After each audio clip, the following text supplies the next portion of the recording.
So, honestly, throughout this entire process leading up to the draft, because it's tomorrow night, from when this video is being recorded, all the talk is mainly centered around the Hornets, Blazers, Pelicans, and what all those teams are gonna do. There's gonna be a big draft day trade or something. Obviously, the Spurs and Victor Wembanyama is the main attraction, of course. We know that he's going there at this point. There's nothing else that is going on that would suggest otherwise at this point, to be completely honest. That is set in stone. Everybody knows it. But one team, honestly, that for whatever reason hasn't really been talked about a ton would honestly be the Rockets to this point.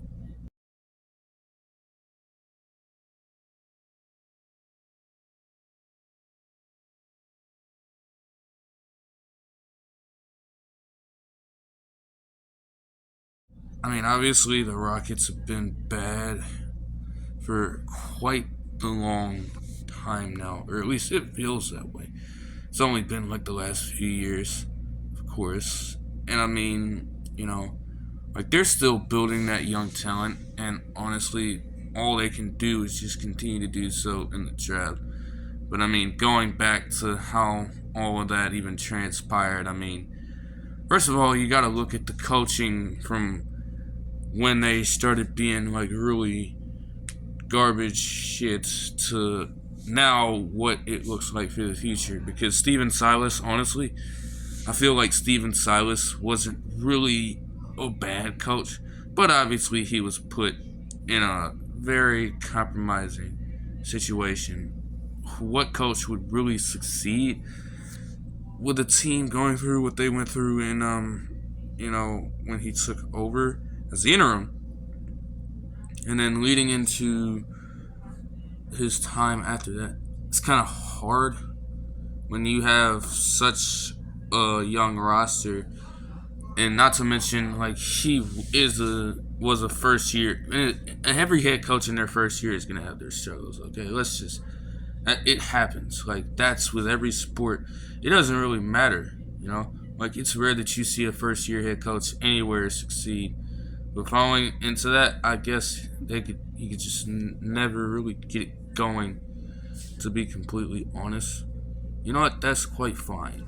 But clearly, the Rockets had enough of it, so they ended up getting rid of him.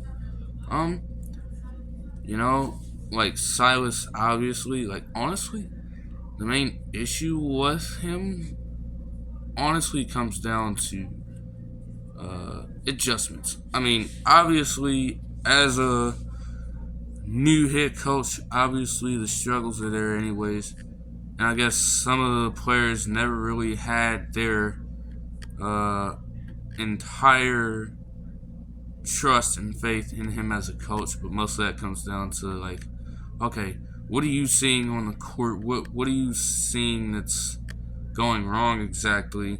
And are you picking up on it? And there were clearly many situations where he just was not making the adjustments that truly like better head coach would be making in certain situations. Now, obviously, you can't expect the crazy adjustments like the Kerr and Spolstra level adjustments, but to be able to just start off with being able to just like point out, okay, okay, you need a certain formation on defense because they're clearly just abusing like your zone, so you got to call something different. Like little stuff like that wasn't getting pointed out, and it just built up and up until like clearly they were just never going to be in contention, honestly, with him.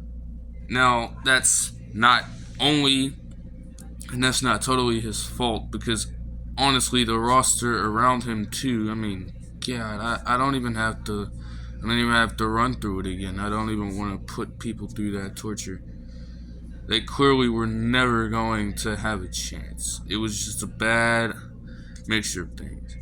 But it does look a little better for them now. Obviously, with a coach like Ime Udoka in the mix. Now, obviously, Ime Udoka, when he's been able to actually coach, like he's legitimately already been a very solid coach. And honestly, for a team like the Rockets that is this young and they still gotta find different ways to gel and clean up a lot, honestly.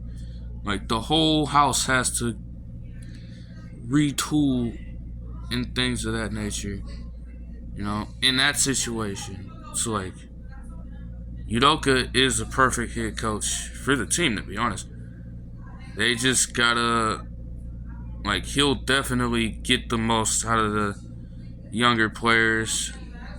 Those who have egos, honestly, the way he ran the Celtics when he was coaching there, honestly, anybody on that team who has a high ego like that, that's gonna get toned down. They're gonna have that sense of, okay, we're not just playing for ourselves out there. We're gonna go out there and we're gonna have the mindset that we gotta pick up our teammates. They're struggling, or even when they're not, we're gonna go ahead and we're gonna play through our teammates. There's 5 men on a court at all times. You gotta play with the thought of getting every single man involved on that team. It's not just you out there. It's not just a duo out there. No, you got 5 people that you gotta get involved, that you have to incentivize to play. And if you show that faith in those other 4 people, they're gonna show that faith in you, and it's gonna be contagious throughout the entire team. That's what Udoka kind of does, and that's honestly how the Celtics were able to carry that kind of mindset over with Mazzulla, and it showed in their defense. So honestly, it's not a long shot to say that the same thing could happen for the Rockets. Honestly, that is if everybody is willing to become better defensively, because I'm not sure that they're great right now at this point. And then you have some of their players. Of course, you have Jalen Green and Kevin Porter Jr. It's always a weird mix because, honestly, neither of them are really the purest point guards out there. I feel like both of them are playing slightly out of position. And honestly, both of them, while they obviously can score and shoot the lights out and make all the highlight plays for you, clearly their inefficiency, consistent inefficiency, it's not just a one-off or maybe a couple games out of a 3-week stretch or something. No, like their inefficiency issues are well documented, and honestly, they were the main causes to some of their losses. I just have to be honest. Like, you would just have them shooting the team into such a hole that honestly, even with them making slight comebacks here and there, sometimes they were just completely out of it and didn't stand a chance depending on the team they were playing. But in those moments where they were making slight comebacks, it ended up being too late because you had this whole stretch of you just shooting, and just missing every shot, or just not even taking good shots, honestly. Like, some of these shots I had seen from these two were just like, what the hell are you doing? Why the hell are you taking a shot that early? Why are you taking that shot in that situation where you're facing like the craziest double team in the world? You don't pass out of it and show faith in your teammates. No, you just take the shot up and you miss it like you probably should have in a situation like that. They just gotta, with Udoka though, they'll learn pretty quickly that that's not gonna fly. So if you don't adjust to that, like it's gonna be a rough time for you. I feel like, Kevin Porter Jr. is, like, honestly, I feel like Kevin Porter Jr. is probably the guy that's gonna be like, okay, there honestly might not be a whole hell of a lot of ways to change his game at this point. with him being the older one. Jalen Green's younger, so honestly, he has more time. If there's one thing you can say about Jalen Green, even if he does play like this right now, he does have more time. He's very young, so you'll learn pretty quickly. And I'll say that Udoka is definitely the person you want to learn from when it comes to things like that. And he also has to run it in his mind that, hey, like, okay, I just gotta just think smarter in these situations. That's really what it comes down to. You know what I'm saying? Just think smarter. The execution will follow. But you gotta have the mindset first of, hey, I don't always need to be the one taking the shot. I don't always have to be the one with the basketball in my hands. If I have to give it up, I have to give it up.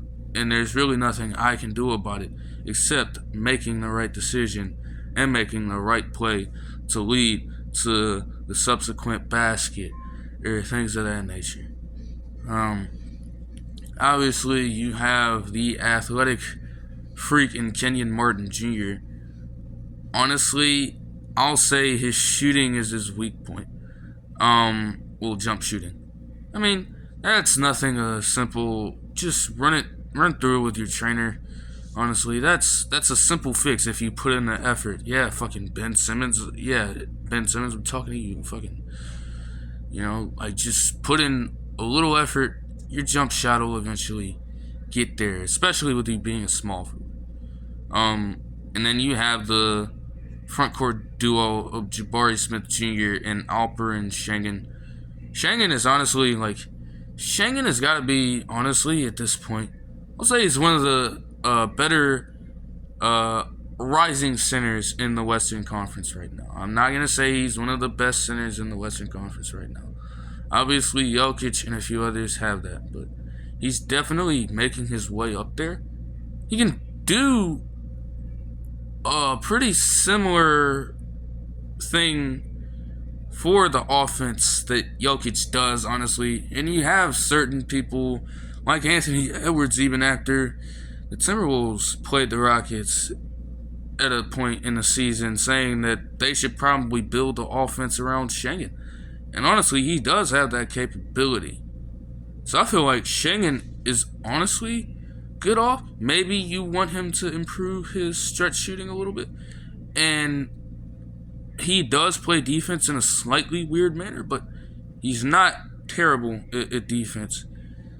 Everybody can always improve at certain aspects of the game. So as long as he's willing to put in the work, he'll get there. And Jabari Smith, the Rockets fans should have a high amount of faith in him, honestly. I mean, he definitely started off his rookie season playing so weird. Just a whole bunch of games with inefficient shooting and less than 10 points a game. And he still retained the idea of not necessarily getting a whole ton of rebounds, but honestly, some of that can come down to maybe you're just not in position to grab a rebound sometimes.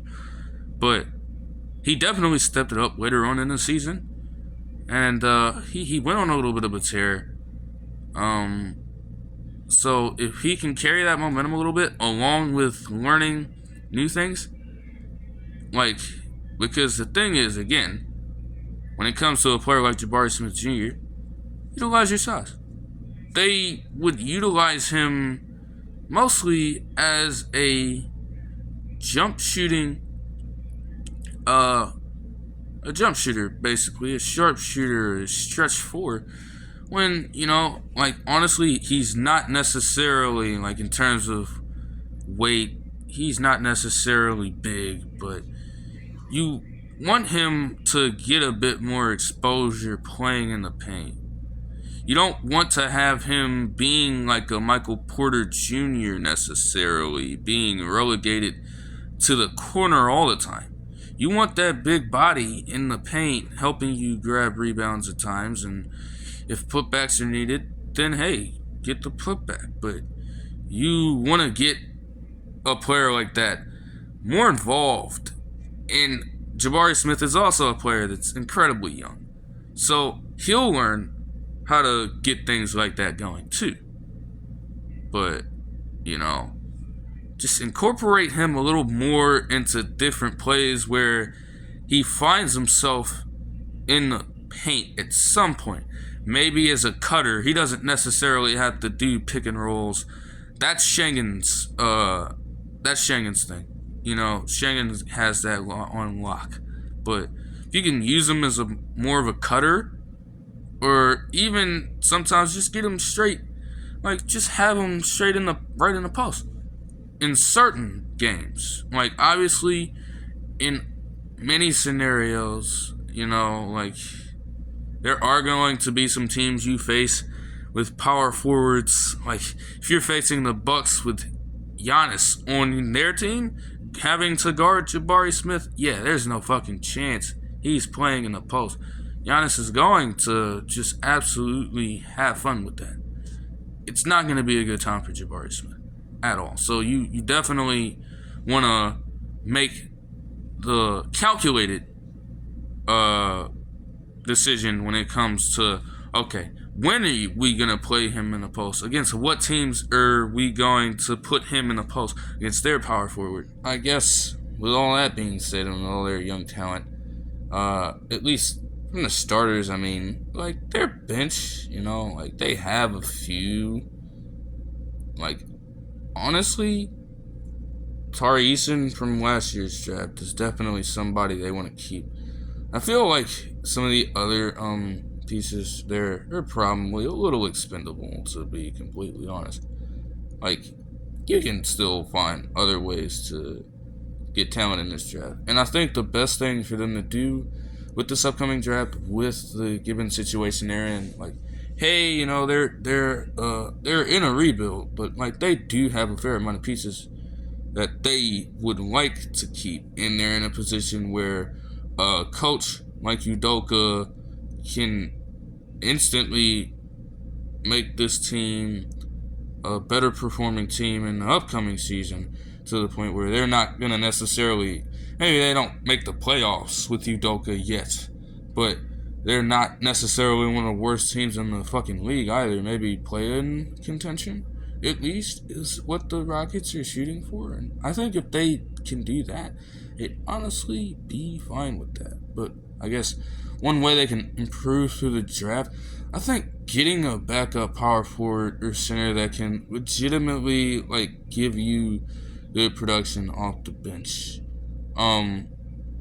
Garba, they're a power forward. Honestly, like, nah, you don't need to retain that. You don't need to retain them. Like, you can get somebody better through this draft, to be honest with you. I feel like they'd be looking for someone who can come off the bench as their power forward. Just again, do a little bit of everything. Just playing into the whole idea that just getting every single one of those other four teammates of yours on the court involved, and you will eventually find your own individual success through helping out your teammates. And while I suppose that I'm not necessarily sure about his outside shot, though I guess it's okay at the minimum, but if he falls down this far, because honestly I've been saying it a ton, if, you know, he's like really good, but if he falls down even in the slightest and the Rockets are right there, I wouldn't put it past him to draft Drew Timme, to be honest with you, and put him as a backup for the time being. Or maybe they even want to, you know, maybe they want to just create like one of these cheesy, tall-ass front courts, if they even want to do that. But I feel like drafting Drew Timme would pretty much fill that void of a player off the bench who can literally do everything for you. Because let's be honest, even as Jalen Green and Kevin Porter Jr. try to get more involved in everything other than the scoring part of basketball, they're not going to be the best at it. So they're going to need somebody who can help alleviate those weaknesses of theirs, because they are weaknesses. You know, they're young, but they are weaknesses. That has to be pointed out. Schengen already does it for the starters, so, you know, he can do it for you off the bench if necessary. And if not, even then, he's quite the good player. So he's going to be a legitimate asset for you in the future as you hope to get better at least. And they probably can. Maybe they don't. And that would probably suck for the Rockets fans. But, you know, hey, you're in this position because of the you gotta thank them for making the James Harden trade.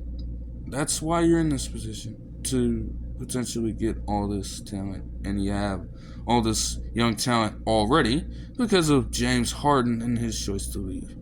But I would hope to God they don't really think about trying to get this man back on the Rockets now. No. If Jalen Green and Kevin Porter Jr. already have efficiency issues, they would not want to learn from James Harden right now, to be honest. James Harden has slightly changed his ways and turned into this playmaker, but y'all know from his time when he was on the Rockets, man, this dude would not give a fuck about that shit, man. He would just shoot everything. For the most part, he would have a few games here and there where he'd be on his facilitating time, but this man would just shoot everything, or he would just do some crazy ass flop that would get him a drawn foul, and everybody was just fucking annoyed by it, and they just hated him for it, for the most part, if you weren't a Rockets fan or you didn't just really like basketball for what it was back then. But, that's that. And, I mean, honestly, the Rockets, their future looks a lot better than it did, honestly, when Silas first took over. I'm gonna be completely honest. It does. They may not reach those heights immediately, but I feel like with Udoka, as long as he stays out of the fucking club and stays with legitimate loyalty to whoever the hell he's with at this point, if he even is with anybody, or that, unless that got screwed up because of what the hell he did, but as long as he stays out of the clubs and actually is a good role model to the players he's coaching, honestly, they're gonna show the faith in him and have the trust in him that they need to keep them going and keep them honest on the court and off the court, even if they need it. Which again, honestly, with this whole thing about loyalty, I'm not even getting it. Again, I'm not even getting into it. I slightly touched on it in the last video. I'm not even gonna talk about it in depth, but yeah, I don't know what the hell is going on in the NBA right now, man. I really don't, in terms of that kind of stuff. I really don't. But that'll do it for this one. I hope you guys enjoyed the video, and I'll see you guys in the next one. Peace out.